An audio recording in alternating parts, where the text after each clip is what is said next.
Country delight buffalo milk ని మా family వాళ్ళకి ఎప్పటి నుండో వాడుతున్నాను. ఈ పాల ఫస్ట్ యూజ్ నుండి నాకు దీనిపైన చాలా నమ్మకం వచ్చింది. Choose country delight and live better. Andhra Pradesh లో కూటమి ప్రభుత్వం అధికారంలోకి వచ్చాక జనసేన పార్టీ 100% స్ట్రైక్ రేట్ సాధించిన తర్వాత మోదీ చాలా సభల్లో పవన్ కళ్యాణ్ కి ఆ ఇంపార్టెన్స్, ఆ ప్రయారిటీ ఇస్తూ ఉన్నారు. ఒక సభలో అయితే పవన్ ను ఒక తుఫాన్ తో మోదీ పోల్చిన పరిస్థితి. ఆ తర్వాత కాలంలో చూస్తే గనక ఎన్డీఏ మీటింగ్స్ జరిగాయి, ఆ మీటింగ్స్ కూడా పిలిచారు, అక్కడ కూడా మంచి ప్రయారిటీ ఇచ్చారు. ఆ తర్వాత లోకేష్ ని మోదీ పొగుడుతూ ఉన్నారు సార్ ఈ మధ్య కాలంలో. అలాగే బీహార్ ఎన్నికల ప్రచారానికి కూడా భారతీయ జనతా పార్టీ లోకేష్ ని ఆహ్వానించింది. లోకేష్ అక్కడికి వెళ్లి ప్రచారం కూడా చేసిన పరిస్థితి. ఈ మధ్య కాలంలో పవన్ కంటే ఎక్కువగా లోకేష్ కే మోదీ ప్రయారిటీ ఇస్తూ ఉన్నారు. ఏంటి సార్, పవన్ పై మోదీకి నమ్మకం పోయిందా? భారతీయ జనతా పార్టీ వ్యూహం ఏంటి? లోకేష్ కి అంత ప్రయారిటీ ఇవ్వడానికి గల కారణాలు ఏంటి? పవన్ కన్నా లోకేష్ కి ఎక్కువ ప్రయారిటీ ఇచ్చారు. మీరు ఎలా మెజర్మెంట్ చేశారు మరి చెప్పండి, ఏంటి బేసిస్? అందువల్ల ఆ కంపారిజన్ కరెక్ట్ కాదు. అప్పట్లో పవన్, ఇప్పుడు లోకేష్. ఇప్పుడు కూడా పవన్ గారు ఇవ్వడం లేదా? అందువల్ల ఎక్కడ మీరు మనం ఒక అజంప్షన్ చేస్తే దానికి ఒక బేసిస్ ఉండాలి. ఇప్పుడు పవన్ కళ్యాణ్ కన్నా లోకేష్ ఎక్కువ ప్రియారిటీ ఇచ్చారంటే మన దగ్గర ఉన్న ఎవిడెన్స్ ఏంటి? పవన్ కళ్యాణ్ ఇగ్నోర్ చేసింది కూడా ఏమీ లేదు. అంటే పవన్ కళ్యాణ్ తో పాటు ఇప్పుడు లోకేష్ కు ప్రియారిటీ ఇస్తున్నమాట నిజం. అంతే తప్ప పవన్ కళ్యాణ్ కన్నా ఎక్కువ ప్రియారిటీ లోకేష్ కి ఇస్తున్నాడు, 4 కిలోగ్రాముల ప్రియారిటీ, 10 అడుగుల ఎత్తు ప్రియారిటీ అని ఏమీ లేదు కదా. So let us not make such conclusions. Pawan Kalyan కన్నా ఎక్కువ ప్రియారిటీ అన్న ప్రసక్తి లేదు. ఇంకో మీరన్న దాంట్లో కూటమి ప్రభుత్వం అధికారంలోకి వచ్చాక జనసేన 100% స్ట్రైక్ రేట్ కొట్టాకనే ప్రియారిటీ ఇస్తున్నారు అన్నారు. అది కూడా నిజం కాదు. అసలు డే 1 నుంచి మీకు తెలుగుదేశానికి బీజేపీకి మధ్య, తెలుగుదేశానికి పవన్ కళ్యాణ్ కు మధ్య అనుసంధానకర్త బీజేపీయే కదా. ఇప్పుడు మీకు ఫస్ట్ టైం పవన్ కళ్యాణ్ రాజకీయాల్లోకి వస్తున్నప్పుడు కూడా సోమవీర్ రాజు గుజరాత్ తీసుకెళ్లి పవన్ కళ్యాణ్ మోడీకి ఇంట్రడ్యూస్ చేశాడు. సో అందువల్ల అదేదో కూటమి అధికారంలోకి వచ్చాక జనసేనకు 100% స్ట్రైక్ రైట్ కొట్టాకనే మోడీ పవన్ కళ్యాణ్ పైన ప్రత్యేక చూపుతున్నా నిజం కాదు. ఇప్పుడు కాదు, మొదటి నుంచి కూడా భారతీయ జనతా పార్టీ పవన్ కళ్యాణ్ పట్ల తెలుగుదేశం కూటమిలో భాగమైనప్పటికీ కూడా, కూటమిలో భాగం ఉన్నప్పుడల్లా హయ్యర్ ప్రియారిటీ పవన్ కళ్యాణ్కి ఇచ్చిన మాట నిజం. అందువల్ల అదేదో 100% స్ట్రైక్ రేట్తో సంబంధం లేదు.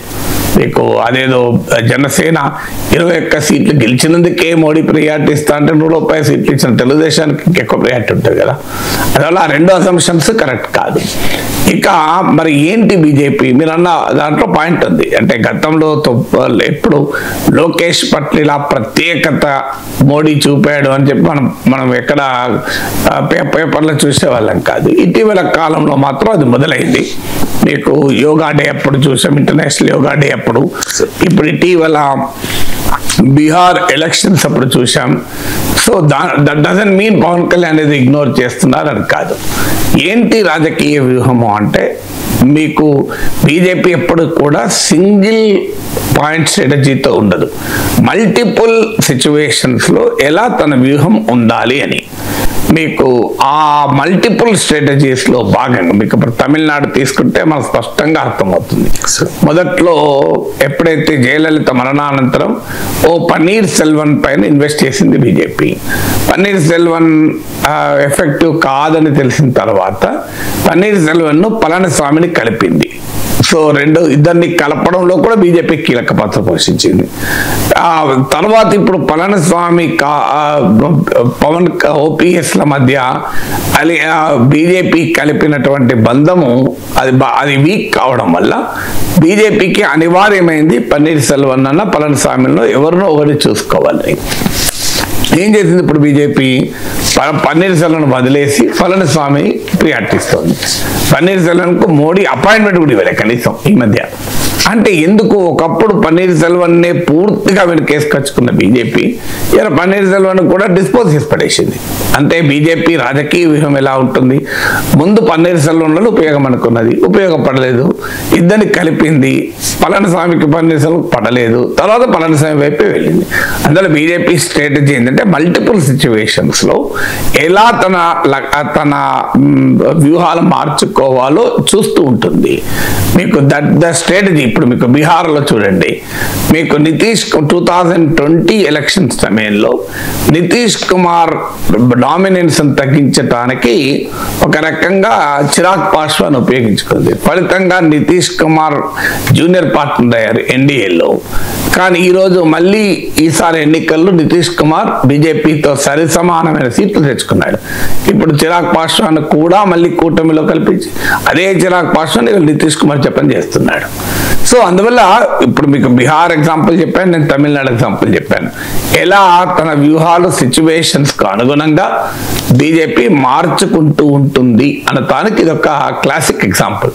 సో అందువల్ల బీజేపీ యొక్క వ్యూహంలో భాగంగా ఆంధ్రప్రదేశ్లో మొదట్లో పవన్ కళ్యాణ్ ముందు పెట్టి రాజకీయం చేయాలని ఆలోచించిన మాట నిజం. సో టీడీపీ బీజేపీ జనసేన కలవక ముందు కలిసిన బీజేపీ జనసేనలే కదా. ఫస్ట్ మిత్రపక్షాలు బీజేపీ జనసేన. ఈవెన్ 2024 ఎలక్షన్లకు ముందు కూడా చివరి నిమిషంలో బీజేపీ టీడీపీతో కలిసింది. కూటమి మొదలు ఏర్పడలేదు. ముందు బీజేపీ పవన్ కళ్యాణ్ జనసేన మిత్రపక్షాలు. సో అందువల్ల మీకు ఈవెన్ వన్ ఆఫ్ ద వ్యూహంగా రేపు తెలుగుదేశం పట్ల అసంతృప్తి పెరిగితే పవన్ కళ్యాణ్ ను ముందు పెట్టి బీజేపీ టీడీపీతో ఫైట్ చేస్తుంది. అది బీజేపీ జాతీయ నాయకత్వ వ్యూహం అని ఏబిఎన్ రాధాకృష్ణ కూడా తన విశ్లేషణ చెప్పారు, నేను చెప్పడమే కాదు.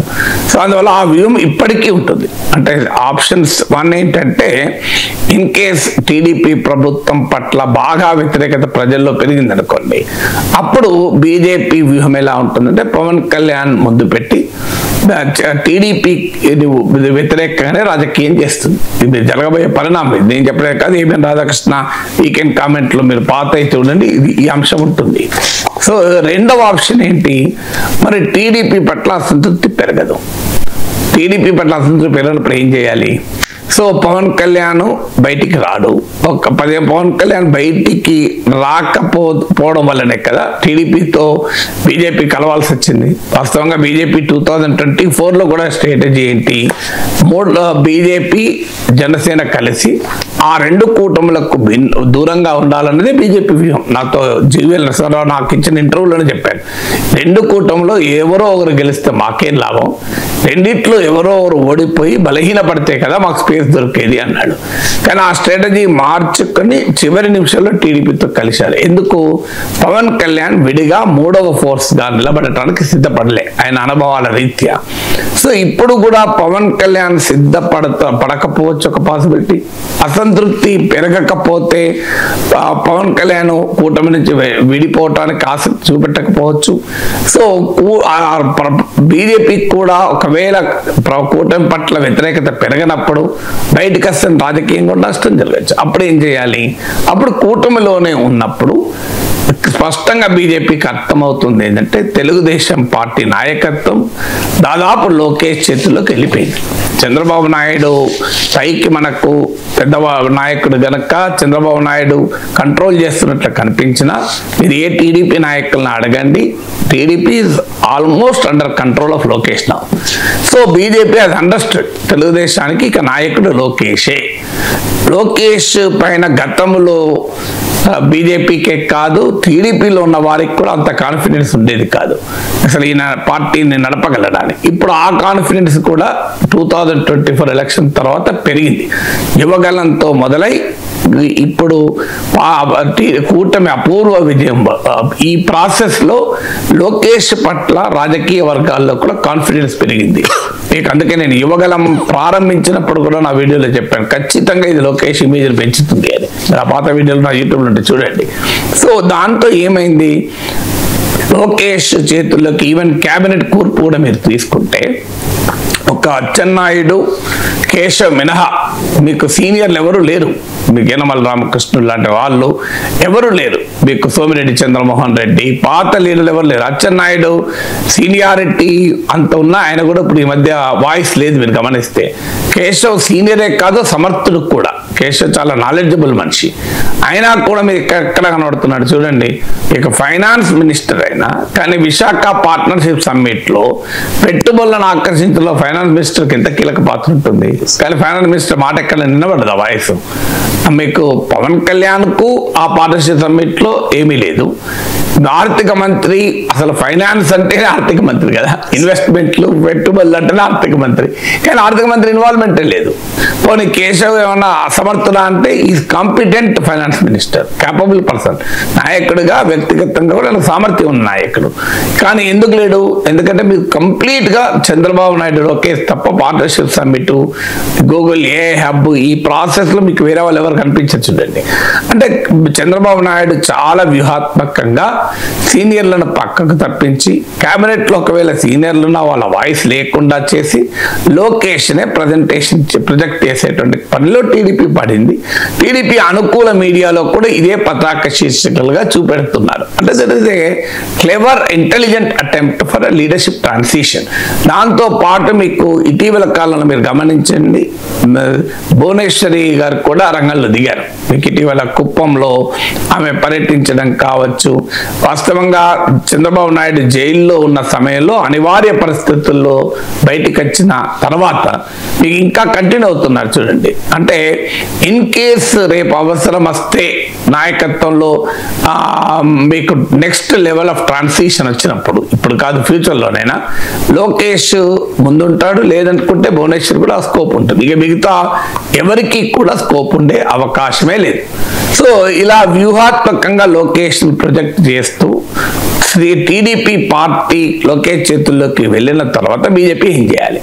సో సహజంగా బీజేపీకి ఈ నెక్స్ట్ జనరేషన్ ఆఫ్ లీడర్షిప్తో ఇన్వాల్వ్ కావడము అనేది అవసరం అవుతుంది. అదే బీజేపీ చేస్తుంది. అందువల్ల పవన్ కళ్యాణ్ ఏదో వదిలేసి పవన్ కళ్యాణ్ కన్నా ఎక్కువ ప్రియారిటీ ఇచ్చి చేస్తుంది అనుకోవడం పొరపాటు. పవన్ కళ్యాణ్ ఒక ఆప్షను. సెకండ్ ఆప్షను, ఒకవేళ టీడీపీ పట్ల అసంతృప్తి పెరగలేదు, మీకు పవన్ కళ్యాణ్ విడిగా వచ్చి మూడవ ఫోర్స్గా ముందుకు రావడానికి సిద్ధపడలేదు, అప్పుడు ఏంటి బీజేపీకి ఆప్షన్? తనంతట తానుగా ఇప్పుడు బీజేపీ ఆంధ్రప్రదేశ్లో పెరిగే అవకాశాలే కనిపించడం లేదు. సమీప భవిష్యత్తులో ఆంధ్రప్రదేశ్లో బీజేపీ ఒక సొంత బలం పైన శక్తిగా ఎమర్జ్ అయ్యే వాతావరణం లేదు. తెలంగాణలోనైనా కాస్త ఆశ ఉంది, కానీ అందువల్ల ఇంకా మార్గం లేదు కదా. అప్పుడు అనివార్యంగా లోకేష్ నాయకత్వంలోనే ఉన్న టీడీపీతో పనిచేయాలి. దాన్ని బీజేపీ ముందుగానే గమనించి ఒక రకంగా ఫ్రెండ్షిప్ కల్టివేట్ చేస్తుంది. ఇక థర్డ్ ఫినామినా ఎలా ఉంటుంది? మీకు టీడీపీ అధికారంలో ఉన్నా లేకపోయినా ప్రతిపక్ష వైసీపీతో సంబంధాలు ఎలాగూ కొనసాగుతాయి. జగన్తో ఆ అప్రకటిత స్నేహం ఆటోమేటిక్గా ఉంటుంది. జగన్ పైన సిబిఐ ఈడీ కేసులు ఉన్నంత కాలం, బీజేపీ కేంద్రంలో అధికారంలో ఉన్నంత కాలం జగన్ అనివార్యంగా బీజేపీకి లాయల్గా ఉంటాడు. సో ఈ రెండు, కేంద్రంలో బీజేపీ అధికారంలోకి నుంచి ఓడిపోతే చెప్పలేము, సిబిఐ ఈడీ కేసులు జగన్ నిర్దోషిగా ప్రకటిస్తే తప్ప ఈ రెండు మినహాయింపులు సమీపంలో కనిపించడం లేదు. అందువల్ల జగన్తో ఎలాగూ తమకు ఆ దోస్తీ ఎప్పుడు ఉంటుంది. అందుకే కదా 11 ఏళ్ళుగా జగన్ బెయిల్ మీద ఉన్నాడు, ఏమీ జరగడం లేదు. సో అందువల్ల 3 రిసోర్సెస్ ఇన్వెస్ట్ చేసింది. మీరు గమనిస్తే బీజేపీ తనను సొంతగా తెలంగాణలో లాగా ఎదిగే పరిస్థితే లేదు. అందువల్ల ఆంధ్రప్రదేశ్లో it has to depend on others. అందువల్ల తెలుగుదేశం పార్టీ పట్ల తీవ్ర అసంతృప్తి పెరిగితే పవన్ కళ్యాణ్ కన్విన్స్ చేసి పవన్ కళ్యాణ్ ముందు పెట్టి బీజేపీ టీడీపీ పైన పోరాడుతుంది. ఆ వాతావరణం కనిపించలేదు. ఈవెన్ పవన్ కళ్యాణ్ కూడా ఆ రకమైన ప్రభావాన్ని చూపడం లేదు. మీకు పవన్ కళ్యాణ్ ఒక ఇండిపెండెంట్ పొలిటికల్ ఫోర్స్గా ఆంధ్రప్రదేశ్లో ఒక ముద్ర వేయలేకపోతున్నారు. ఇప్పటికీ 15 ఏళ్ల పాటు కూటమి అంటూ పవన్ కళ్యాణ్ చేస్తున్న హడావుడి కావచ్చు, కానీ తన శాఖ ద్వారా ఒక బలమైన ముద్ర ప్రభుత్వం పైన వేయలేకపోయారు. ఇప్పటికీ చెప్తున్నా, నా చేతిలో ఏముంది, డబ్బులు సీఎం దగ్గర ఉంటాయి అంటాడు, ఫైనాన్స్ సీఎం దగ్గర ఉంటాయి, నా చేతిలో ఏముంది, ఇలా మాట్లాడుతున్నారు. సో పవన్ కళ్యాణ్ ఒక బలమైన ఇంపాక్ట్ బీజేపీ ఆశించిన స్థాయిలో, అంటే జగన్ చంద్రబాబులకు ప్రత్యామ్నాయం ప్రత్యామ్నాయంగా ఒక ఇండిపెండెంట్ లీడర్గా పవన్ ఎమర్జ్ అవుతలేడు ఇప్పటికీ కూడా. ఆ ఇండిపెండెంట్గా ఎమర్జ్ చేయడానికి ప్రయత్నాలు కూడా చేయడం లేదు. అలాంటప్పుడు బీజేపీకి ఆప్షన్ ఏంటి అంటే చంద్రబాబు నాయుడు టీడీపీ పైన అసంతృప్తి పెరగక, పవన్ కళ్యాణ్ ఒక బలమైన నాయకుడిగా ప్రభావం చూపక, పవన్ కళ్యాణ్ బయటికి రావటానికి సిద్ధపడకపోతే బీజేపీకి ఉన్న ఆప్షన్ ఏంటి?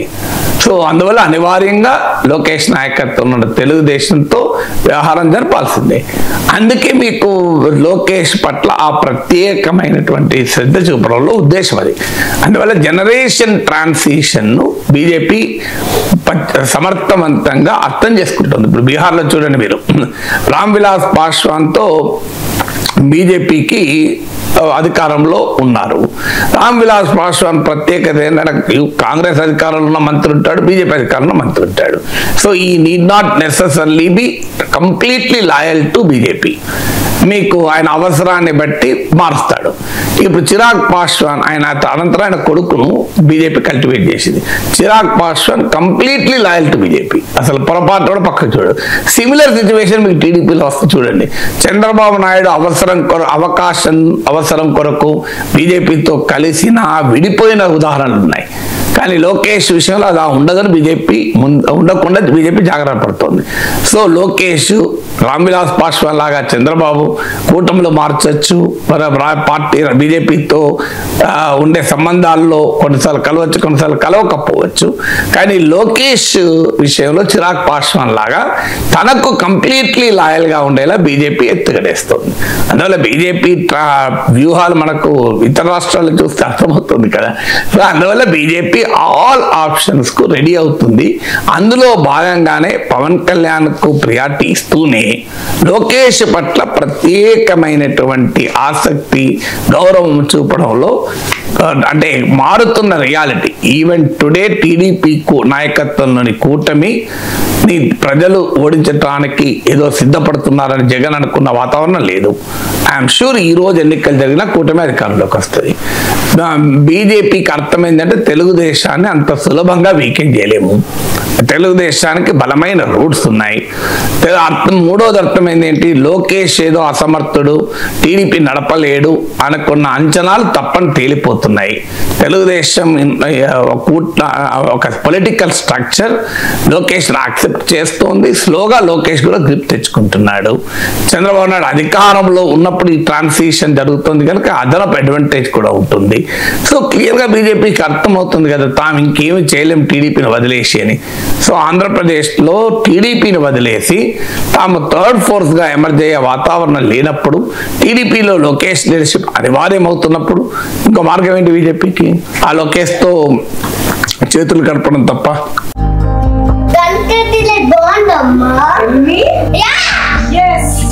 కంట్రీ డిలైట్ బఫెలో మిల్క్ ని మా ఫ్యామిలీ వాళ్ళకి ఎప్పటి నుండో వాడుతున్నాను. ఈ పాల ఫస్ట్ యూజ్ నుండి నాకు దీనిపైన చాలా నమ్మకం వచ్చింది. Choose country delight and live better. Pure rare ఇదే తెలంగాణ కొత్త ముఖ చిత్రం అంటూ ఉన్నారు సార్ సీఎం రేవంత్ రెడ్డి. సిటీని క్యూర్ చేయాల్సిందే, ఓఆర్ఆర్ లోపల ప్రాంతాన్ని నెట్ జీరో సిటీగా అభివృద్ధి చేయడమే లక్ష్యం అంటూ ఉన్నారు. అదే సమయంలో China, Japan, Korea, Germany, Singapore మాకు స్ఫూర్తి అంటూ ఉన్నారు సార్. ఆ దేశాలతోనే పోటీ అంటూ ఉన్నారు రేవంత్ రెడ్డి. ఆ దేశాలు చేసినవేంటి, ఆ దేశాల నుంచి తెలంగాణ నేర్చుకోవాల్సిందేంటి, ఆ దేశాల అనుభవాలు ఏంటి సార్? అంటే అది అనడంలో ఉద్దేశం ఏంటంటే మాకు ఆంధ్రప్రదేశ్, కర్ణాటక, తమిళనాడులతో పోటీ కాదు, మేము ప్రపంచ దేశాలతో పోటీ పడతాం అనడం. అందుకే దీన్ని తెలంగాణ గ్లోబల్ రైజింగ్ అన్నారు, ఇండియా రైజింగ్ అనలేదు దానికి. అంటే మీకు ఆంధ్రప్రదేశ్లో గూగుల్ ఏ అప్ వచ్చినప్పుడు చూసాం, మన కర్ణాటక, తమిళనాడు, ఆంధ్రప్రదేశ్ల మధ్య పంచాయతీ. సో ఆ పంచాయతీ లేదు అని చెప్పడం అనేది ఉద్దేశం. మాకు పోటీ ఆంధ్రప్రదేశ్ కాదు, పక్క రాష్ట్రాలకు కాదు అని. డెఫినెట్గా గ్లోబల్ బెస్ట్ ప్రాక్టీసెస్ను ఆహ్వానించాల్సిందే. ప్రపంచంలో కొన్ని దేశాలు, కొన్ని ప్రాంతాల్లో కొన్ని ప్రత్యేకతలు ఉంటాయి, వాటిని మనం అనుకరించడంలో తప్పేమీ లేదు, nothing wrong in it. China, Korea, జపాన్ల అనుభవం ఏం చెప్తోంది, జర్మనీ, సింగపూర్లో ఒక రకము. ఈ అనుభవాల గురించి మనకు అర్థం కావాలంటే అమర్త్య సేన్ రచనలు చూస్తే అర్థమవుతుంది. ఇప్పుడు కాదు, కాదు 35 years కింద కూడా రాసిన పుస్తకాలు ఉన్నాయి మీకు, India economic development and social opportunity అని. సో అది నేను 90s mid-90s చదివాను ఆ పుస్తకం. అంటే దాదాపు 30 years కింద చదివాను. అప్పటికి కొత్తగా వచ్చిన బుక్, అంటే నియర్లీ 3 దశాబ్దాల క్రితం వచ్చిన book, India economic development and social opportunity అని. తర్వాత ఇండియా డెవలప్మెంట్ అండ్ పార్టిసిపేషన్ ఒక పుస్తకం ఉంది. తర్వాత మీకు మూడవది ఆర్గ్యుమెంటేటివ్ ఇండియన్ అని, నాలుగవది డెవలప్మెంట్ అండ్ ఫ్రీడమ్ అని. ఈ 4 పుస్తకాల్లో మీరు అమర్త్య సేన్ అనేక సందర్భాలు ఈ దేశాలతో ఇండియాను కంపేర్ చేస్తారు. పర్టికులర్గా కంపేర్ చేసి ఆ దేశాలు ఏమి సాధించగలిగాయి అని. చాలామంది చైనా ఎకనామిక్ రిఫార్మ్స్ వల్లనే ఈ స్థాయిలో ఉంది అని అనుకుంటారు. కానీ అమర్త్య సేన్ చెప్పింది pre reform achievements of China contributed to the post reform achievements of China అని. అంటే ఆర్థిక సంస్కరణలకు పూర్వమే చైనా సాధించినటువంటి విజయాలు సంస్కరణల అనంతర చైనాకు అభివృద్ధికి దోహదం చేశారు. మీకు హ్యూమన్ డెవలప్మెంట్ ఇన్ చైనా అని United Nations development programme document కూడా ఉంటుంది. అందులో కూడా ఇదే చెప్పారు. ఏంటి, వాట్ ఈస్ దాట్? చైనా చేసింది ఏంటి, కొరియా చేసింది ఏంటి, జపాన్ చేసింది ఏంటి? హ్యూమన్ రిసోర్సెస్ పైన భారీగా ఇన్వెస్ట్ చేశారు. మీకు ఈ 3 దేశాల అనుభవం ఇదే. మీకు వరల్డ్ బ్యాంక్ రిపోర్ట్ కూడా ఉంటుంది సౌత్ కొరియా పైన. మీకు డెమోగ్రఫిక్ డివిడెండ్ అంటాం, అంటే జనాభా రీత్యా యువ పాపులేషన్ ఉండడం ఒక అవకాశం. ఇది ఏషియన్ టైగర్స్ గా పిలువబడే కొరియా లాంటి దేశాలకే కాదు, లాటిన్ అమెరికన్ కంట్రీస్ కూడా వచ్చాయి. లాటిన్ అమెరికన్ కంట్రీస్ కొలోనియలిజంలో ఉండడం వల్ల, వలసవాదంలో ఉండడం వల్ల అవి ఉపయోగించుకోలేకపోయాయి. Korea heavily investing in human resources చేసి లాభపడ్డాయి. అంటే ఈ అన్ని దేశాల అనుభవాలు ఏంటి? Invest in human resources, education, health, nutrition, మీకు ఉమెన్స్ ఎంపవర్మెంట్, మీకు వీటిపైన మీకు ఇన్ఫాంట్ మోర్టాలిటీ, మెటర్నల్ మోర్టాలిటీ, ఇలా హ్యూమన్ రిసోర్సెస్ పైన భారీగా ఇన్వెస్ట్ చేశారు. సో భారీగా అచీవ్ కూడా చేశారు. అంటే ఎప్పుడైతే లిబరలైజేషన్ మొదలైందో 90s చైనాకు డెంగ్ జియాపింగ్ నాయకత్వంలో ఉన్నప్పుడు లిబరలైజేషన్, గ్లోబలైజేషన్ బలంగా మొదలయ్యాయో అప్పటికే చైనా దగ్గర ఎడ్యుకేటెడ్ వర్క్ ఫోర్స్ సిద్ధంగా ఉన్నారు. సరిగ్గా ఆ సమయాన్ని ఉపయోగించుకున్నారు. కోల్డ్ వార్లో అమెరికన్ కిసింజర్ స్ట్రాటజీ అంటారు, కిసింజర్ డిప్లొమసీ అని. అంటే రష్యా, సోవియట్ యూనియన్ ఎదుర్కోవటానికి చైనాను ఉపయోగించుకోవడం 70s మొదలైంది. సో ఆ టైంలో 80sకి వచ్చే వరకు లిబరలైజేషన్ స్టార్ట్ అయింది. 90s మరింత బలపడింది. ఈ ప్రక్రియ సమయంలో చైనా ఏం చేసిందంటే ఒక ఎడ్యుకేటెడ్ స్కిల్డ్ వర్క్ ఫోర్స్ తన దగ్గర ఉండడం వల్ల ప్రపంచ ఫ్యాక్టరీగా ఎమర్జ్ అయింది. అంటే దీని నుంచి మనం నేర్చుకోవాల్సింది ఏంటి? Invest in human resources. Amartya Sen అంటాడు, in China, Cuba, Vietnam, Japan, South Korea, Jamaica, Costa Rica, Sri Lanka, ఈ దేశాలను కంపేర్ చేస్తూ అంటాడు, the left wing ideological commitment in China, Cuba and Vietnam, the progressive capitalism in South Korea, impact of the Buddhist tradition of learning on Japan, and a concerted public action in Jamaica, Costa Rica, Sri Lanka helped to achieve these things అని చెప్తారు. ఈ మానవాభివృద్ధిలో, సామాజిక అభివృద్ధిలో సాధించడానికి కారణం China, Cuba, వియత్నాంలో ఉన్న వామపక్ష సైద్ధాంతిక నిబద్ధత, జపాన్లో ఉన్న బౌద్ధమత సాంప్రదాయాల ప్రభావము, దక్షిణ కొరియాలో ఉన్నటువంటి ప్రగతిశీల పెట్టుబడిదారీ విధానము, జమైకా, కోస్టరికా, శ్రీలంకలో ఉన్న ప్రజా కార్యాచరణ. అందువల్ల భారతదేశం ఇప్పుడు వెనుకబడటానికి కారణం హ్యూమన్ రిసోర్సెస్ లో సాధించిన ప్రగతి చేయకపోవడం. ఇప్పుడు మీకు మన తెలుగు రాష్ట్రాల అనుభవమే ఉంది. పెద్ద ఎత్తున మీకు ఇన్ఫర్మేషన్ టెక్నాలజీ బూమ్ వచ్చే సమయానికి ప్రపంచంలో మన దగ్గర ఇంజనీరింగ్ కాలేజీలు విస్తరించి ఇంజనీరింగ్ చదివిన విద్యార్థులు సిద్ధంగా ఉన్నారు. .com బూమ్ వచ్చే సమయానికి. అందుకే మీకు తెలుగు వారి ఐటీ రంగంలో ఈ స్థాయిలో ఉన్నారు. అందువల్ల తెలంగాణలో ఆ పరిస్థితిని పెంచాలి. హ్యూమన్ రిసోర్సెస్ను మీకు కీలకమైన అంశం ఏంటంటే పెట్టుబడులు రావాలన్నా కూడా మొదలు మానవ వనరులు ఉండాలి. అందువల్ల తెలంగాణలో మేజర్ ఛాలెంజ్ ఇది. Quality of education is very big challenge, including higher education. ఇవాళ హైయర్ ఎడ్యుకేషన్ మీరు ఏ యూనివర్సిటీకి వెళ్ళండి, మీరు ప్రపంచ స్థాయి విశ్వవిద్యాలయాల పరిస్థితి చూడండి. నేను స్టాన్ఫర్డ్ యూనివర్సిటీ క్యాంపస్కి వెళ్ళాను, ఒక డే అంతా స్టాన్ఫర్డ్ యూనివర్సిటీ క్యాంపస్లోనే గడిపాను చాలా మందితో మాట్లాడుతూ. అక్కడ ఏంటి వాళ్ళు చెప్పిన సెంట్రల్ పాయింట్ ఏంటంటే, what appears in industry today morning will be taught in our classroom today pre-noon itself అన్నారు.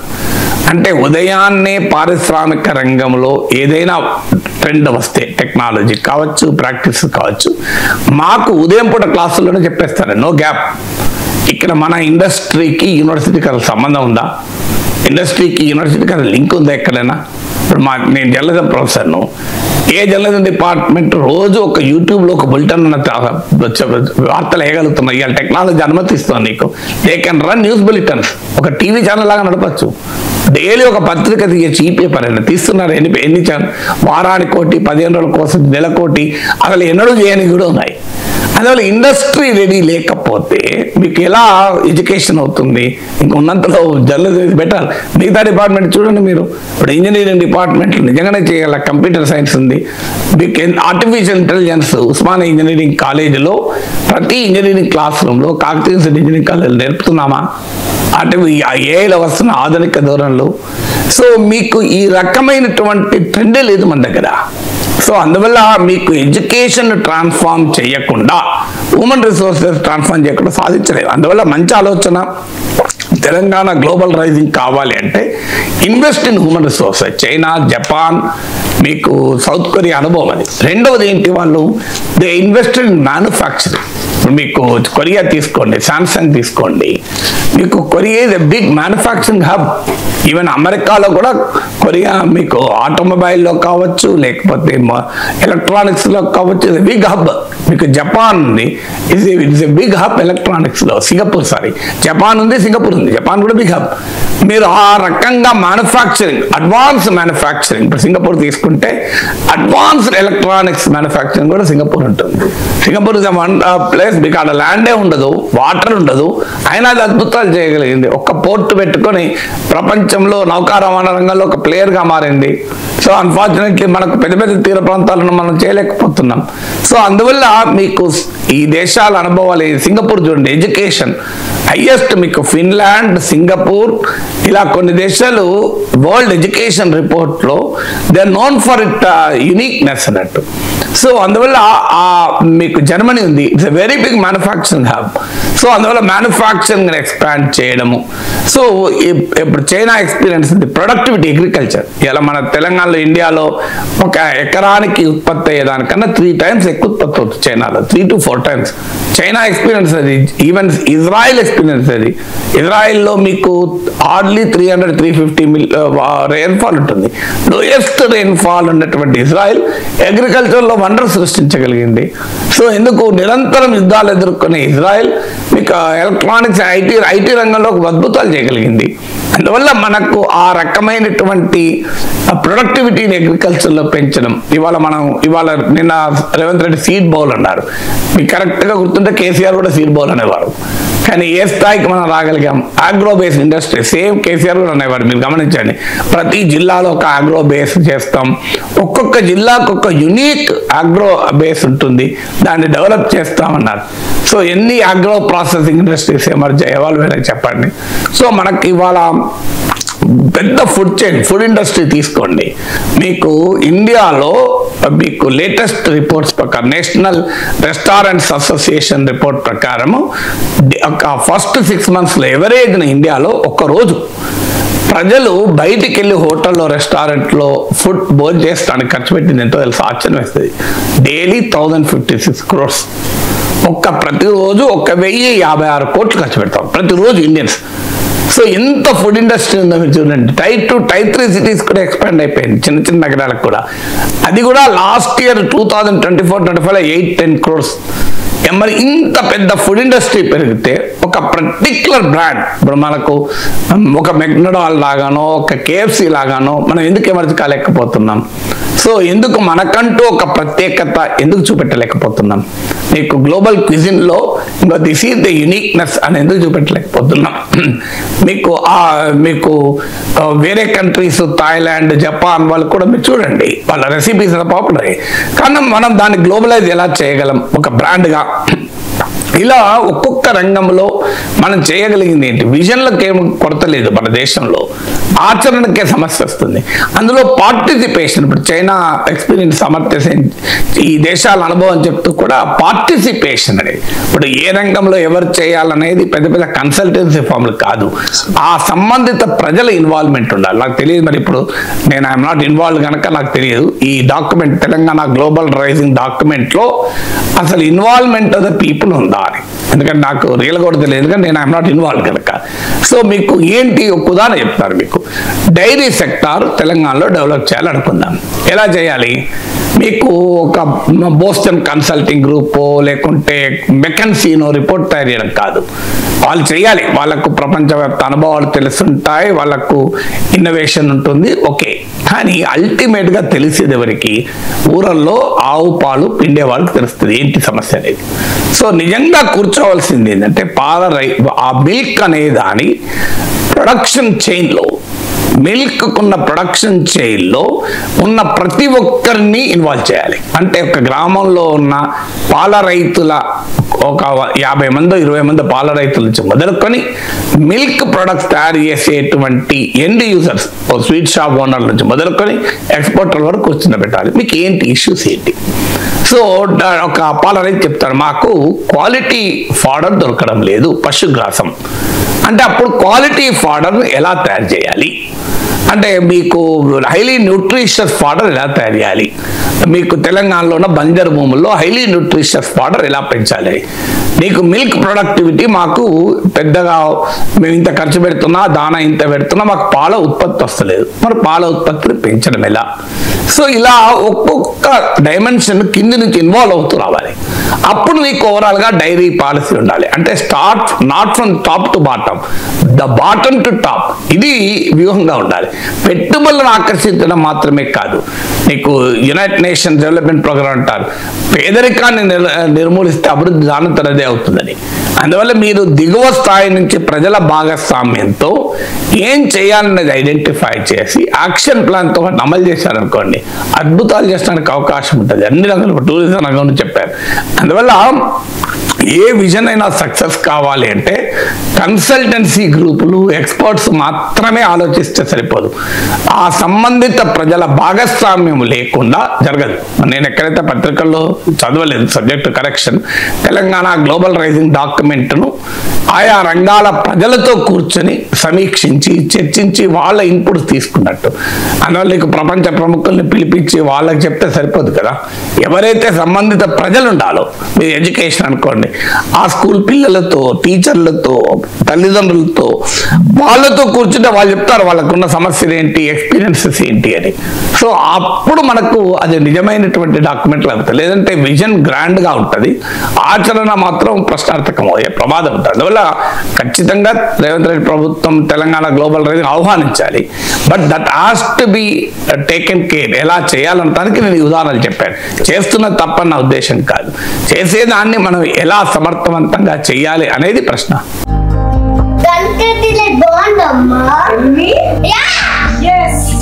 కంట్రీ డిలైట్ బఫెలో మిల్క్ ని మా ఫ్యామిలీ వాళ్ళకి ఎప్పటి నుండో వాడుతున్నాను. ఈ పాల ఫస్ట్ యూజ్ నుండి నాకు దీనిపైన చాలా నమ్మకం వచ్చింది. Choose country delight and live better. ఇవాళ నుంచి పార్లమెంట్ శీతాకాల సమావేశాలు స్టార్ట్ అవుతూ ఉన్నాయి సార్. 15 బిల్లులు పెట్టేందుకు కేంద్రం సిద్ధమవుతోంది. మరోవైపు ప్రతిపక్షాలు కూడా అధికార పక్షంపై విరుచుకుపడేందుకు సిద్ధమవుతూ ఉన్నాయి. ముఖ్యంగా ఈ సర్ వివాదం మీద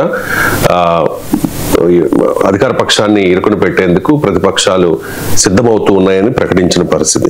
సార్, పార్లమెంట్ లో చర్చకు వచ్చే అంశాలేంటి? ముఖ్యంగా సర్కారును కుదిపోయేనున్న అంశాలేంటి? ఇప్పుడు ఇరుకున పెడతాం ప్రభుత్వాన్ని ప్రతిపక్షాలు ఎక్కడ చెప్పలే. మీరు ఎక్కడ చూసారు చెప్పండి.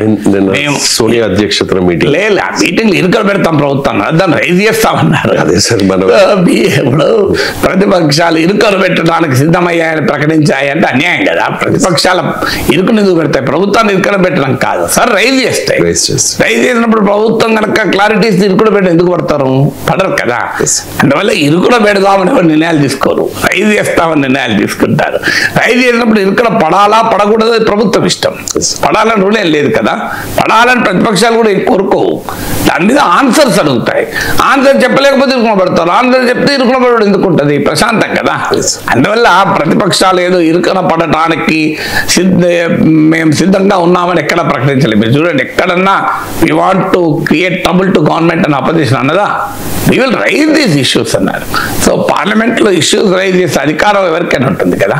సో మీకు ప్రతిపక్షాలు పనే అది కదా. ప్రతిపక్షాలు are elected by the people for their purpose కదా. ప్రభుత్వ బాకాలుగా ప్రతిపక్షాలు పనిచేయవు ఎప్పుడు కూడా. ప్రతిపక్షాల పని ఏ దేశంలోనైతే ప్రతిపక్షము, అలా ప్రతిపక్షం కన్నా ముఖ్యమైందంటే మీడియా, ఇంటలెక్చువల్స్, సివిల్ సొసైటీ ప్రభుత్వ బాకాలుగా పనిచేయవో ఆ దేశం బాగుపడుతుంది.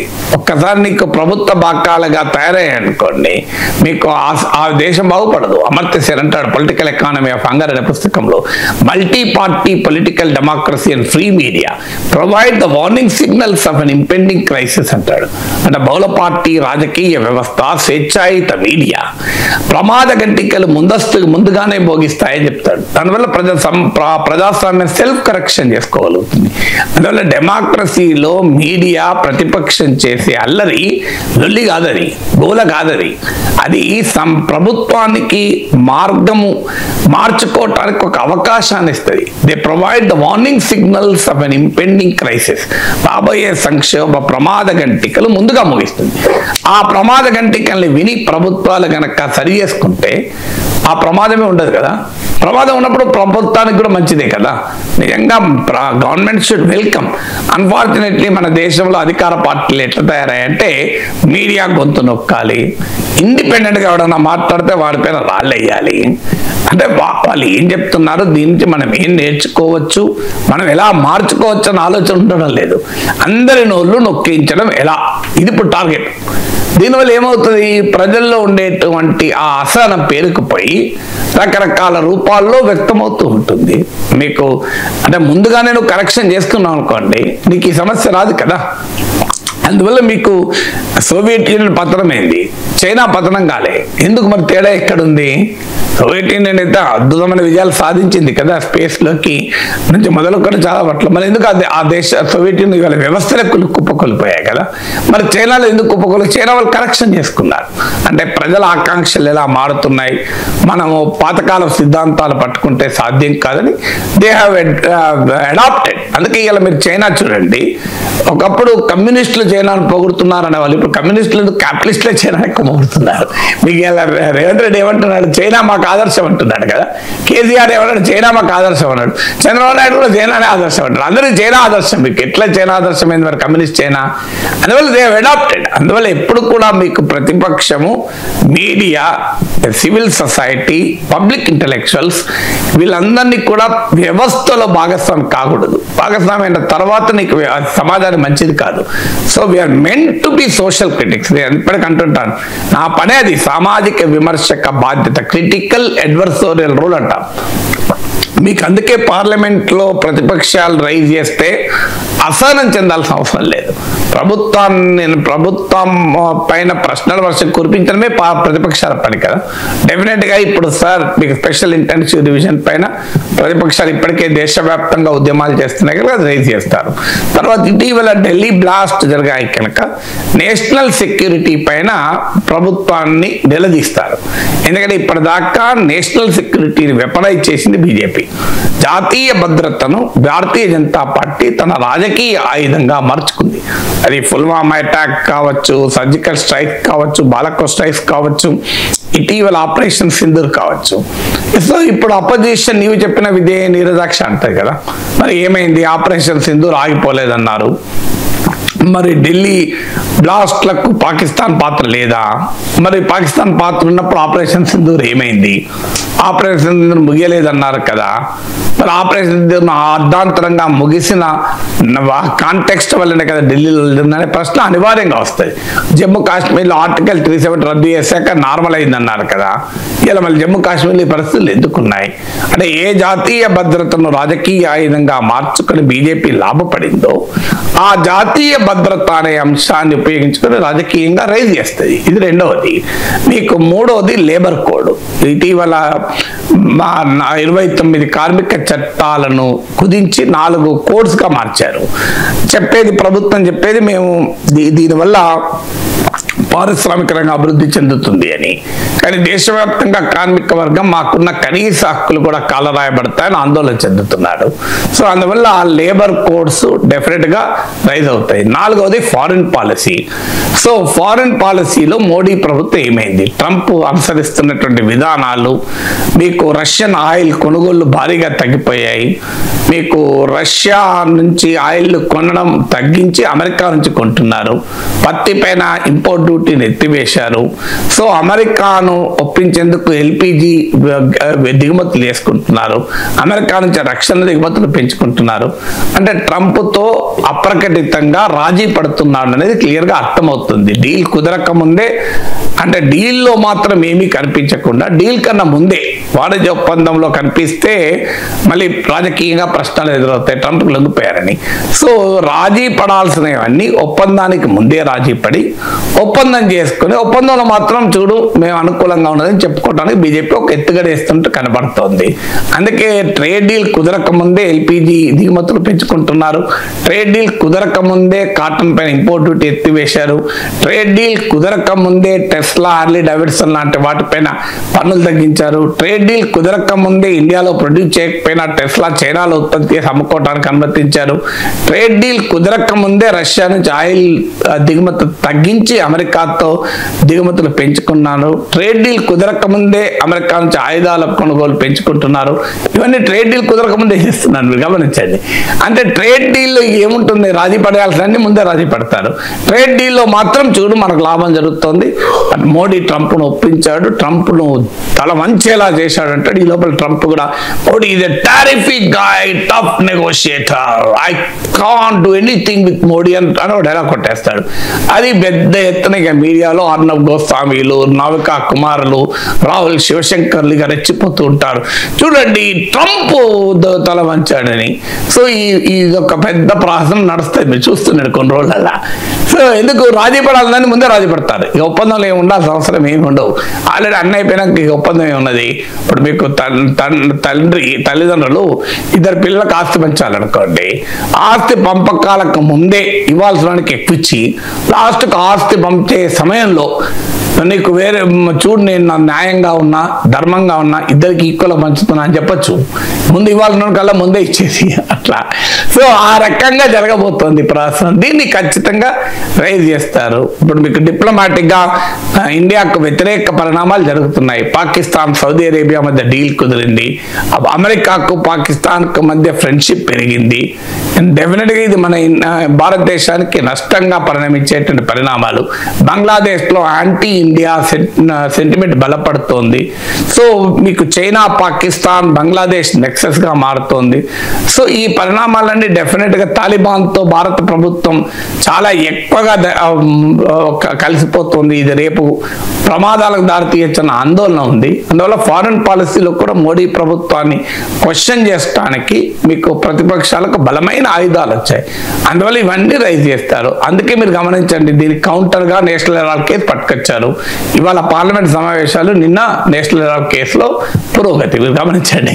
సడన్ గా ఇప్పుడు ఎందుకు పురోగతి ఉంటుంది అంటే ప్రతిపక్షాలు ఓటర్ రివిజన్ పైన, ఫారిన్ పాలసీ పైన, నేషనల్ సెక్యూరిటీ పైన, లేబర్ కోడ్ పైన రైజ్ చేస్తే వెంటనే సోనియా గాంధీ దొంగ, రాహుల్ గాంధీ దొంగ, ఇంకా చూడు నేషనల్ హెరాల్డ్ మొదలు పెడతారు. అందుకే కరెక్ట్ గా పార్లమెంట్ సమావేశాల ముందు national Herald పట్టుకొస్తున్నారు.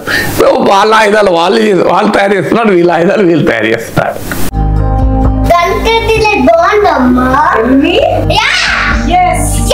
Country delight buffalo milk ని మా ఫ్యామిలీ వాళ్ళకి ఎప్పటి నుండో వాడుతున్నాను. ఈ పాల ఫస్ట్ యూజ్ నుండి నాకు దీనిపైన చాలా నమ్మకం వచ్చింది. Choose country delight and live better. రాష్ట్ర సమస్యలపై పార్లమెంట్ లో ప్రజాగళం వినిపించండి. దాంతో పాటు విశాఖ స్టీల్ ప్లాంట్ ప్రైవేటీకరణ చర్యల్ని ఆపేలా డిమాండ్ చేయండి అంటూ వైఎస్ఆర్ కాంగ్రెస్ పార్టీ ఎంపీలకు వైఎస్ జగన్ దిశానిర్దేశం చేశారు. సార్, ఎప్పుడు పార్లమెంట్ సెషన్ జరిగినా ముందు రోజు జగన్మోహన్ రెడ్డి ఎంపీలకు దిశానిర్దేశం ఇలాగనే చేస్తూనే ఉంటారు.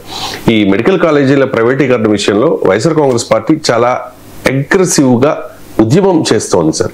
కానీ స్టీల్ ప్లాంట్ విషయం వచ్చేసరికి అంత పట్టించుకోవడం లేదనే ఆరోపణలు ఉన్నాయి. అధికార పక్షంతో పాటు ప్రతిపక్షం కూడా విశాఖ స్టీల్ ప్లాంట్ ప్రైవేటీకరణ జరుగుతూ ఉంటే చూస్తూ ఊరుకుంటోంది అనేది ఆంధ్రప్రదేశ్లోని పార్టీల మీద ఉన్న పెద్ద విమర్శ.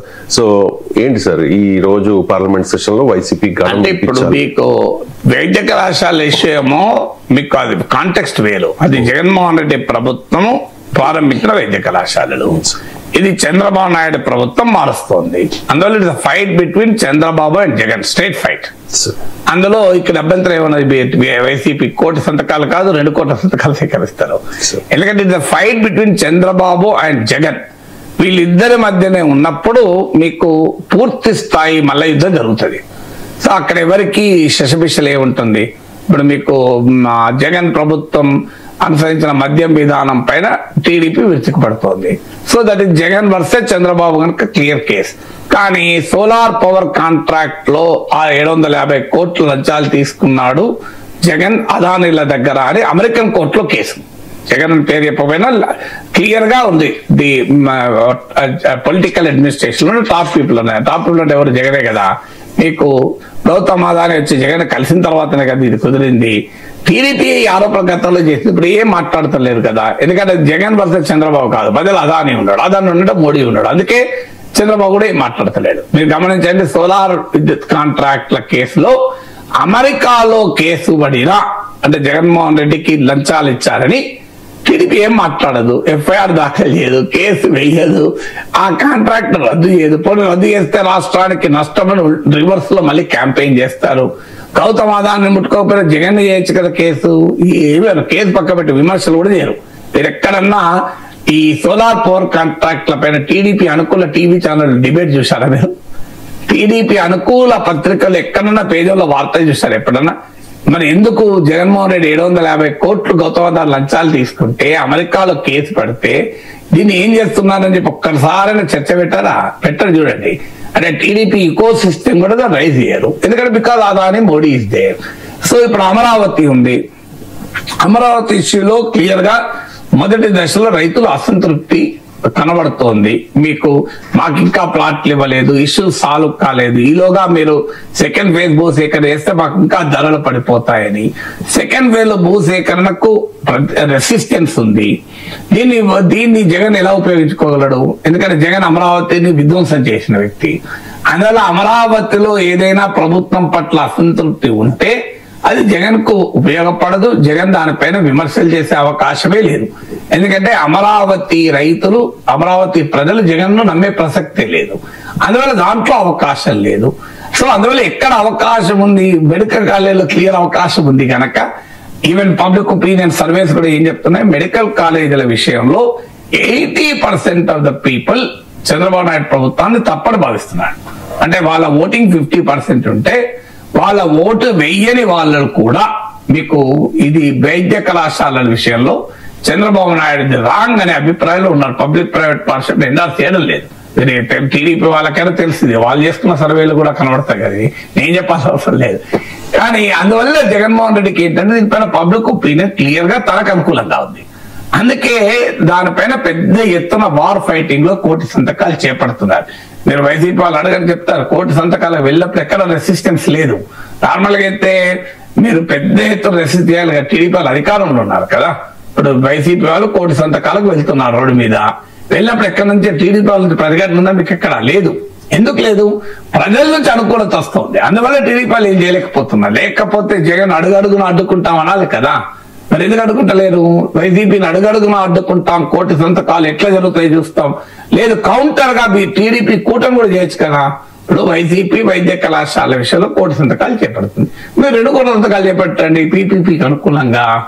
పబ్లిక్ ప్రైవేట్ పార్ట్నర్షిప్ అవసరము, దాని వల్లనే వైద్యం బాగుపడుతుంది అని చెప్పి మీరు ప్రజలకు అన్ని 2 కోట్ల సంతకాలు చెప్పండి, ఎందుకు చేపట్టడం లేదు అంటే వాళ్ళు కూడా తెలుసు కూటమికి కూడా ఇది తమకు నెగిటివ్ గా మారుతుందని. ఇక స్టీల్ ప్లాంట్ విషయానికి వచ్చే వరకు కమిట్మెంట్ జగన్కి లేదు. అది గతంలో కూడా మనం చూసాం. ఏదో మోడీ ముందర ఉపన్యాసంలో ఒకసారి రైజ్ చేయడము, అసెంబ్లీలో తీర్మానం చేయడం తప్ప స్టీల్ ప్లాంట్ విషయంలో ఎందుకు జగన్ మాట్లాడాడు అంటే దానికి కారణం మోడీ. ఎందుకు మోడీకి వ్యతిరేకంగా జగన్ మాట్లాడుతున్నా? Steel plant is not an issue between Jagan and Chandrababu. Steel plant is an issue with Modi. అందువల్ల మోడీతో ఇష్యూ ఉన్నప్పుడు ఎట్టి పరిస్థితుల్లో మాట్లాడారు. మీకు చంద్రబాబు నాయుడు కూడా 2024 ముందు స్టీల్ ప్లాంట్ రైజ్ చేసినా ఎవరు తిట్టాడు? మోడీని అనలే. మీరు గమనిస్తే పాత వీడియో చూడండి, జగన్నే అన్నారు స్టీల్ ప్లాంట్ ప్రైవేటీకరణ అడ్డుకోలేకపోతున్న జగన్మోహన్ రెడ్డి అసమర్థతపై మా పోరాటం అన్నారు. కానీ స్టీల్ ప్లాంట్ ప్రైవేటీకరణ మోడీపై మా పోరాటం చంద్రబాబు నాయుడు ఎక్కడా చెప్పలేదు, మీరు పవన్ కళ్యాణ్ ఎక్కడా చెప్పలేదు. మీరు చూడండి, ఈవెన్ 2024 ముందు కూడా ఎందుకు మోడీతో పెట్టుకునే ప్రసక్తే లేదు. అది క్లియర్. ఆ ఒక్క 1 year ఏదో ధర్మ పోరాట కాలంలో పెట్టుకున్నాడు, దానికి బాగా నష్టం జరిగిందని చంద్రబాబు నాయుడు కంక్లూజన్కి వచ్చేసాడు. సో ఇక మిగిలింది ఏంటి? మీకు జగన్ ఎలా పెట్టుకుంటాడు? సిబిఐడి కేసులుండగా బీజేపీతో పెట్టుకుంటాడా? అందుకే మీకు ప్రత్యేక హోదా పైన మాట్లాడుతాడా జగన్. సో ప్రత్యేక హోదా పైన టీడీపీ వైసీపీ పోటీ పడి 2019 ముందు అవిశ్వాస తీర్మానాలు పార్లమెంట్ లో పెట్టలేదా? ఇప్పుడు ఎవరైనా మాట్లాడతారా? అసలు దాన్ని కంప్లీట్ గా వదిలేశారు కదా. సో అందువల్ల జగన్ స్టీల్ ప్లాంట్ పైన ఎక్కడా హడావుడి చేసే ప్రసక్తే లేదు. ఒక సింబాలిక్ గా మీకు ఇటీవల చంద్రబాబు నాయుడు తమాషా చేస్తుంది, చంద్రబాబు నాయుడు అడుగు ముందుకేసి దాన్ని ఒక దశ వరకు ఆపకుండా మీ కార్మికులను ఇష్టం వచ్చినట్టు అనే మాటలు బాగా నెగిటివ్ అయినాయి టీడీపీకి. ఈవెన్ టీడీపీ వాళ్ళు కూడా భరించలేకపోతారు. మా వాడంతా అనాల్సింది కాకుండా ఒకే చెప్పాల్సిందే, మీరు బాగా కష్టపడాలి, పని చేయాలి, మేము 11,000 కోట్లు ఇచ్చాం, దాన్ని ఉద్ధరించే ప్రయత్నం చేస్తున్నాం, మీరు కూడా కష్టపడితేనే అవుతుంది, అందరం కలిసి చేస్తే బాగుంటుంది అనాల్సింది. కానీ అంతకుముందు ఏమో కార్మికులారా పోరాడదామా, కలిసి పోరాడదాం అని వాళ్ళతో అనిపించి తర్వాత తమాషా చేస్తున్నారా, మీరేం పని చేస్తున్నారా, అంత వాళ్ళతో మీకెందుకు వస్తలేదు, ఎంతకాలం పోతే డబ్బులు ఇస్తే రివర్స్ మాట్లాడే ఈ 2 బయట్లు ప్లే చేసి మీడియాలో ప్రశ్నలు వచ్చాయి, అందరికి కనబడుతున్నాయి. ఇంత ఘోరంగా అప్పుడేమో కలిసి పోరాడదాం అని చంద్రబాబు నినాదం ఇస్తే కార్మికులంతా కలిసి పోరాడదాం అని నినాదం ఇస్తుంది. ఇప్పుడేమో తమాషా అంటావా అంటుంది.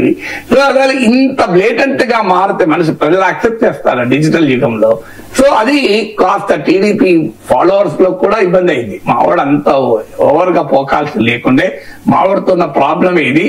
ఓసారేమో మోడీ నోటికెత్తాడు తిరుగుతాడు, ఓసారేమో మోడీని భయంకరంగా పొగుడతాడు, ఆ మధ్యలో ఉండడు మావాడు అని టీడీపీ నాయకులే నాతో చాలా మంది చెప్పారు. ఇది ఏ సమస్య అయిపోయింది, మావాడు అంతదాకా ఎందుకు అనాలి దాన్ని అని. సో అది ఇప్పుడు వైసీపీకి ఉపయోగపడుతుందనే భావనలో ఉన్నారు. ఈ పాయింట్ మనకు ఉపయోగపడుతుంది. టీడీపీ పట్ల వ్యతిరేకత వచ్చింది. స్టీల్ ప్లాంట్ విషయంలో చంద్రబాబు నాయుడు తాజా వ్యాఖ్యలు బాగా దెబ్బతిన్నాయి. సో దాన్ని ఉపయోగించుకుందామనే ఆలోచన తప్ప నిబద్ధత జగన్ కూడా లేదు స్టీల్ ప్లాంట్ విషయంలో.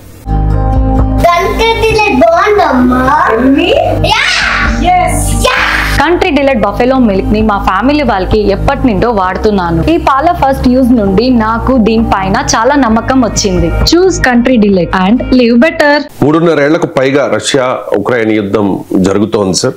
ట్రంప్ 28 పాయింట్ పీస్ ప్లాన్ ని ప్రకటించారు. ఈ పీస్ ప్లాన్ ప్రకటించి కూడా చాలా రోజులైంది. అయినా కూడా ఎందుకు రష్యా ఉక్రెయిన్ యుద్ధం ఆగడం లేదు సార్? అంటే మౌలికమైన ఇష్యూస్ ఎప్పుడు రష్యా మొదటి నుంచి ఒకే స్టాండ్ లో ఉంది. Stand మార్చుకుంటున్నది America. డే 1 నుంచి యుద్ధం మొదలు కాకముందు నుంచి కూడా రష్యా స్టాండ్ ఒకటే. మా భద్రతకు ముప్పు వాటిల్లే రీతిలో నాటో మా పొలిమేరల్లాగా రాకూడదు. నాటో బలగాలు మా పొలిమేరల్లోకి వస్తే మా సరిహద్దున శత్రువులను పెట్టుకొని మేము దేశాన్ని కాపాడుకోలేము. మాకు కోల్డ్ వార్ ముగిసిన సమయంలో అప్పటి అమెరికన్ ఫారెన్ మినిస్టర్ మిఖాయిల్ గార్బచోవ్ మధ్య జరిగిన చర్చల్లో కూడా నాటో ఈస్ట్ వర్డ్ గా ఎక్స్పాండ్ కాదు అనే ఒక అండర్స్టాండింగ్. కానీ నాటో ఈస్ట్ వర్డ్ గా ఎక్స్పాండ్ అవుతూ వచ్చింది. రష్యా అభ్యంతరం చెబుతూ వచ్చింది. ఆఖరికి ఉక్రెయిన్ కూడా నాటోలో చేర్చుకోవాలని ప్రయత్నం చేసిన సమయంలో, నాటోలో ఉక్రెయిన్ చేరాలనుకుంటున్న సమయంలో రష్యా యుద్ధం ప్రకటించింది. అందువల్ల రష్యా స్టాండ్ మొదటి నుంచి ఒకటే, నాటో మా సరిహద్దుల్లాగా రాకూడదు. మీకు న్యూట్రాలిటీ ఆఫ్ ఉక్రెయిన్ ఉండాలి, అంటే ఉక్రెయిన్ న్యూట్రల్ గా ఉండాలి. ఇది రష్యన్ స్టాండ్. ఇప్పటికీ వాళ్ళ స్టాండ్ అదే. ఆ స్టాండ్ విషయంలో అమెరికా, యూరప్ ఖచ్చితమైన వైఖరి తీసుకోలేకపోతున్నారు. నాటోలో ఉక్రెయిన్ చేరదు అనే వరకు ఇప్పుడు దాదాపు అండర్స్టాండింగ్ వచ్చేసింది. ఎందుకంటే ట్రంప్ కూడా గట్టిగా ఉన్నాడు, అర్థమైపోయింది. ఈవెన్ యుద్ధానికి ముందు ఫ్రాన్స్, జర్మనీ లాంటి దేశాలకు కూడా నాటోలో ఉక్రెయిన్ చేర్చుకుంటే చాలా సమస్యలు వస్తాయంటే అప్పుడున్న బైడెన్ ప్రభుత్వం దూకుడు ప్రదర్శించింది నాటోలో చేర్చుకోవటానికి. సో దాంతో యుద్ధం ప్రారంభమైంది. సో పుటిన్ హెచ్చరించాడు కూడా, మీరు గనక ఈ విషయంలో ముందుకు పోతే యుద్ధం తప్పదని కూడా. కానీ ఇప్పుడు దాదాపు అమెరికా, యూరప్ ఒక అంగీకారానికి వచ్చేసాయి, ఇక నాటోలో ఉక్రెయిన్ చేరడం అనేది ఇంపాసిబుల్ అని, అది క్లియర్ అయిపోయింది. కానీ సమస్య ఎక్కడ వచ్చింది? రెండో పాయింట్ దగ్గర, సెక్యూరిటీ ఆఫ్ ఉక్రెయిన్ కు ఏంటి గ్యారంటీ అని. దానికి రెండు రకాల డిమాండ్లు ఉక్రెయిన్ నుంచి, యూరోప్ నుంచి వస్తోంది. నాటో బలగాలు ఉక్రెయిన్ లో ఉండాలి అని, ఉక్రెయిన్ సైన్యాన్ని బలోపేతం చేయాలి. దీనికి రష్యా తీవ్రంగా వ్యతిరేకిస్తోంది. అందువల్ల పుటిన్ చెప్పేటువంటి పీస్ ఒప్పుకోవాలంటే ఒకటి, ఉక్రెయిన్ నాటోలో చేర్చుకోకూడదు, అది దాదాపు క్లియర్. నాటో బలగాలు ఉక్రెయిన్ గడ్డ పైన ఉండకూడదు.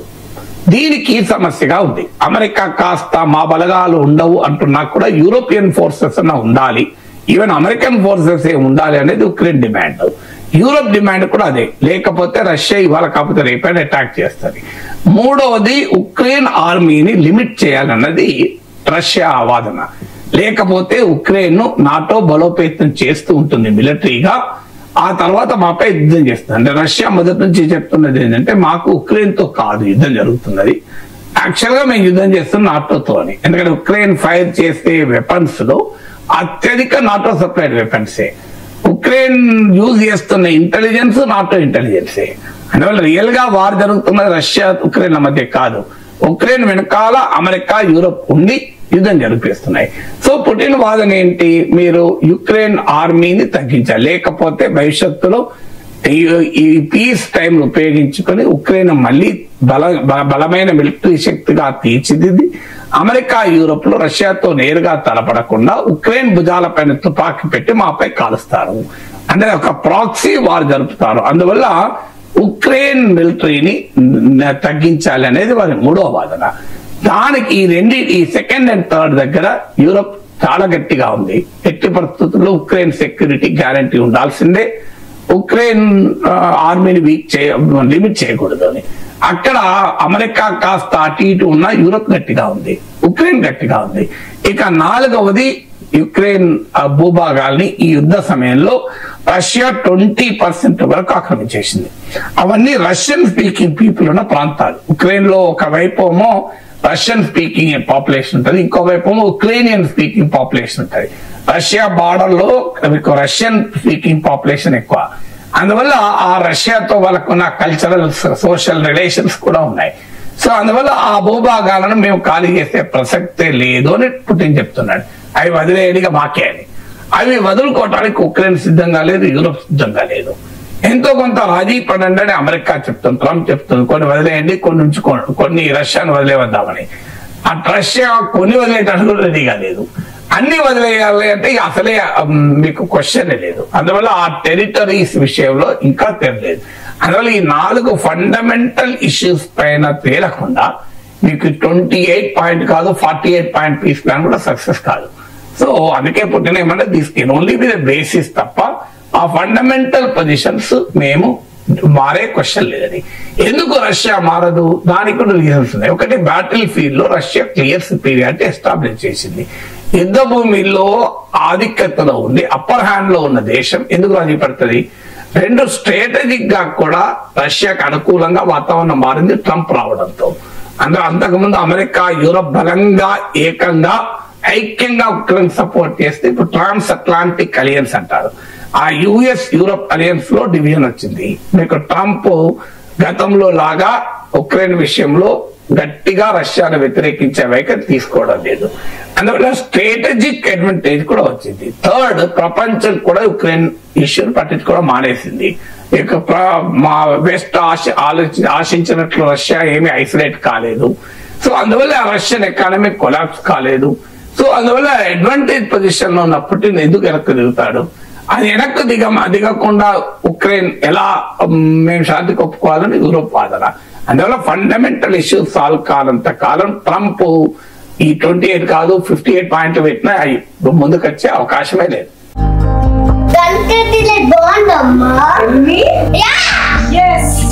కంట్రీ డిలైట్ బఫెలో మిల్క్ ని మా ఫ్యామిలీ వాళ్ళకి ఎప్పటి నుండో వాడుతున్నాను. ఈ పాల ఫస్ట్ యూజ్ నుండి నాకు దీనిపైన చాలా నమ్మకం వచ్చింది. Choose country delight and live better. టీవీలు రాకముందు రేడియోలదే హవా కాదు సార్. టీవీలు వచ్చాక రేడియో వినేవాళ్ళు, రేడియోలు కొనేవాళ్ళు కూడా చాలా తగ్గిపోయారు. కానీ మోదీ మన్ కీ బాత్ కార్యక్రమం అలా కాదు.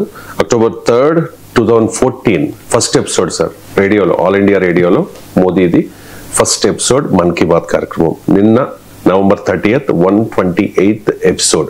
అయినా కూడా ఎక్కడ మోదీ మన్ కీ బాత్ కార్యక్రమానికి ఆ పాపులారిటీ తగ్గలేదు. ఎందుకు సార్? అంటే మీరు అన్నట్లే మన్ కీ బాత్ రిమార్కబుల్ ఎక్స్పెరిమెంట్. ఒకటి రేడియో, మీరు అన్న నిజం, రేడియో స్థానంలో టీవీ ఆ స్థాయి తెచ్చుకుంది. Because TV is an audio visual media అని నేను నవ్వుతూ అంటుంటాను. మీకు మహాభారతంలో కూడా శ్రీకృష్ణుడు విశ్వరూపం చూపెట్టేదాకా అర్జునుడికి ఏమి అర్థం కాలే. ముందు భగవద్గీత బోధించి అర్థమైందా అర్జున అంటే ఏమీ అర్థం కాలే మాధవ అంటాడు. అయితే నీకు విశ్వరూపం చూపెడతానంటాడు. విశ్వరూపం చూపెట్టినాక అంటే విజువల్ చూపెట్టాకనే అర్జునుడికి సర్వం బోధపడింది. సో అని అలా విజువల్ ఉండేటువంటి advantage. Pen is mightier than sword అంటారు, camera is mightier than the both అని. కానీ అదే సమయంలో మీకు ఆడియో పూర్తిగా ఎక్స్టింక్ట్ అయిందా అంటే కాలేదని కూడా మీకు అర్థమవుతుంది. కొత్త రూపాల్లో ఆడియో ముందుకొచ్చింది. మీకు దానికి ఉదాహరణే మీకు ఆడిబుల్. ఇప్పుడు ఉదాహరణకు ఒకప్పుడు పుస్తకాలు చదివే వాళ్ళమే, ఇలా పుస్తకాలు వింటున్నారు. మీకు ఆడిబుల్ అమెజాన్ వాళ్ళది హైలీ పాపులర్. ఇవాళ బుక్స్ డౌన్లోడ్ చేసుకుని ప్రపంచవ్యాప్తంగా ఆడిబుల్లో పుస్తకాలు వినేవారి సంఖ్య పెరుగుతోంది. మీకు భారీ సక్సెస్ అది. ఎవరైనా ఊహించామా? పుస్తకాలు చదువుతారు తప్ప పుస్తకాలు వినడం పైన ఆసక్తి ఉంటుందా అని. సో అందువల్ల పుస్తకాలు వినడం అనేది ఒక ట్రెండ్ గా మారిపోయింది. తర్వాత మీకు పాడ్కాస్ట్లు, ఇప్పుడు టీవీ పాడ్కాస్ట్లే కాకుండా ఆడియో పాడ్కాస్ట్లు భారీగా డెవలప్ అయ్యాయి. తర్వాత FM రేడియో మీకు అదొక ఎగ్జాంపుల్ కదా. కంప్లీట్ గా రేడియో మీకు ఎక్స్టింక్ట్ ఆకాశవాణిలో వార్తలు, ఆకాశవాణిలో పాడి పంట ఇవి వినేవారు లేరు. కానీ బట్ FM రేడియో సక్సెస్ఫుల్ అయింది. అంటే ఆడియో ఎక్కడైతే అడాప్ట్ అయిందో మోడర్న్ సిచ్యువేషన్స్ కు ఆడియో రిలవెంట్ గా కూడా నిలబడ్డది కదా. సో ఇప్పుడు మీకు ఆడిబుల్లో ఏముంటుందో ఆతరే చదువుతారు బుక్, లేదా వేరే వాళ్ళు ఎవరైనా చదువుతారు. ఈవెన్ మీకు వెబ్సైట్లలో కూడా చూడండి, ఇవాళ మీరు మోడర్న్ వెబ్సైట్లు ఏవైనా చూడండి ఆడియో స్టోరీస్ కూడా ఉంటాయి. మీరు ఫ్రంట్ లైన్ లాంటి మ్యాగజైన్ ఉంది అనుకోండి, మీకు ఫ్రంట్ లైన్ డిజిటల్లో చదవచ్చు, ఈవెన్ కొన్ని ఆర్టికల్స్ వినొచ్చు కూడా. అంటే టెక్స్ట్ కాస్త ఆడియో స్టోరీస్ గా కూడా ఉంటాయి. అంటే మీకు టెక్స్ట్ టు స్పీచ్ సాఫ్ట్వేర్లు ఎలాగో ఉన్నాయి. ఇప్పుడు మీకు ఏ వెబ్సైట్ లైనా టెక్స్ట్ టు స్పీచ్ సాఫ్ట్వేర్ ఉంటుంది. అది ఆన్ చేస్తే చదివేస్తుంది. మీరు అది వైర్ కానీ ఇండియా టుడే కానీ అది వేరు. నేను అనేది ఫ్రంట్ లైన్ లో మీకు ఆడియో స్టోరీస్ ఉంటాయి. అంటే ఒక ఫ్రంట్ లైన్ మ్యాగజైన్ లో వచ్చిన ఒక ఆర్టికల్ ను ఒక వ్యక్తి చదువుతాడు అంతే. సో అంటే కొత్త కొత్త ఫార్మాట్స్ కు ఆడియో ఎక్స్పాండ్ అయ్యి రెలవెంట్ గా నిలబడ్డ ఉదాహరణ కూడా ఉంది. కంప్లీట్ ఆడియో ఎక్స్టెంట్ కాలేదు అనటానికి ఇది ఒక ఉదాహరణ. ఇక రెండవది మన్ కీ బాత్ ఒక రిమార్కబుల్ ఇన్నోవేషన్ మీరు అన్నట్లు. ఎందుకంటే నరేంద్ర మోడీకి ఉన్నటువంటి మాస్ పీపుల్స్ కనెక్ట్ కు వల్ల ఇది సక్సెస్ అయింది. దాని ఒక ప్రొడక్ట్ డిజైన్ చేసి మన్ కీ బాత్ అనే ప్రొడక్ట్ ఇంత రిమార్కబుల్ సక్సెస్ దానికి కారణం బికాజ్ ఇట్ ఈస్ మోడీ. ఆ మోడీకి ఉన్న కెరిష్మా కావచ్చు, మోడీకి ఉండే ఉపన్యాస కెపాసిటీ, ఆరటోరియల్ కెపాసిటీ, ఆరేటరీ అంటారే ఆరేటోరియల్ కెపాసిటీ కావచ్చు, ఒక విషయాన్ని చెప్పేటువంటి విధానం కావచ్చు. ఇప్పుడు మీరు గమనించండి, చిన్న చిన్న అనిక్డోట్స్ తీసుకుంటారు, దేశంలోని నలుమూలల నుంచి ఉదాహరణలు తీసుకుంటాడు. ఇప్పుడు నిన్న కూడా మన్ కీ బాత్ లో స్కై రూట్ గురించి చెప్పాడు. స్కై రూట్ ఇన్ఫినిటీ క్యాంపస్ ఇటీవల వర్చువల్ గా మోడీ ప్రారంభించాడు, దాని నుంచి ప్రస్తావించాడు. సిల్వర్ ఫిలిగిరి ఇక్కడ కరీంనగర్ లో చాలా ఫేమస్ అది సిల్వర్ ఫిలిగిరి. మీకు దాని గురించి నేను జపాన్ ప్రైమ్ మినిస్టర్ కు సిల్వర్ ఫిలిగిరితో చేసిన బుద్ధుని విగ్రహాన్ని ఇచ్చాను అని సిల్వర్ ఫిలిగిరి గురించి ప్రకటించాడు. అంటే ఒక మన్ కీ బాత్ ను కూడా మోడీకున్న మాస్ కనెక్ట్ వల్ల మన్ కీ బాత్ పాపులర్ అయింది. మన్ కీ బాత్ వల్ల మోడీ కనెక్ట్ అవుతున్నాడు కూడా. Millions and millions of people connect అవుతున్నాడు. ఎందుకంటే తమ ఊరి గురించి, తమ సంస్కృతి గురించి మీకు మోడీ ప్రస్తావించే వరకు పలకరించిపోతారు కదా. సిల్వర్ ఫిలిగిరి, కరీంనగర్ సిల్వర్ ఫిలి గురించి ప్రైమ్ మినిస్టర్ నోట విన్న తర్వాత కరీంనగర్ లో ఉన్న వాళ్ళు ఎంత ఆనందపడతారు. సో ఇది ఏబుల్ టు కనెక్ట్ ఆల్సో. మీకు అందులో చెప్పే అనెక్డోట్స్ కావచ్చు, అందులో తీసుకునే ఎగ్జాంపుల్స్ కావచ్చు. మూడవది, ఇది రొటీన్ పొలిటికల్ స్పీచ్ గా ఉండదు. మీకు ప్రతిపక్షాలను ఏకి పడేసేటువంటి పొలిటికల్ స్పీచ్ ఉండదు. ఆ పొలిటికల్ స్పీచ్ ఉంటే అట్రాక్షన్ ఉండదు. ఎందుకంటే ఆల్రెడీ బహిరంగ సభల నుంచి మొదలుకొని పార్లమెంట్ లో అంతటా ఉంటాయి కదా పొలిటికల్ స్పీచ్. మీకు ఇది ఒక మోటివేషన్ లెక్చర్ లాగా ఉంటుంది. మీరు గమనిస్తే మన్ కీ బాత్ ఒక పర్సనాలిటీ డెవలప్మెంట్ క్లాస్ లాగా, అంటే వ్యక్తిత్వ వికాస క్లాస్ లాగా ఉంటుంది.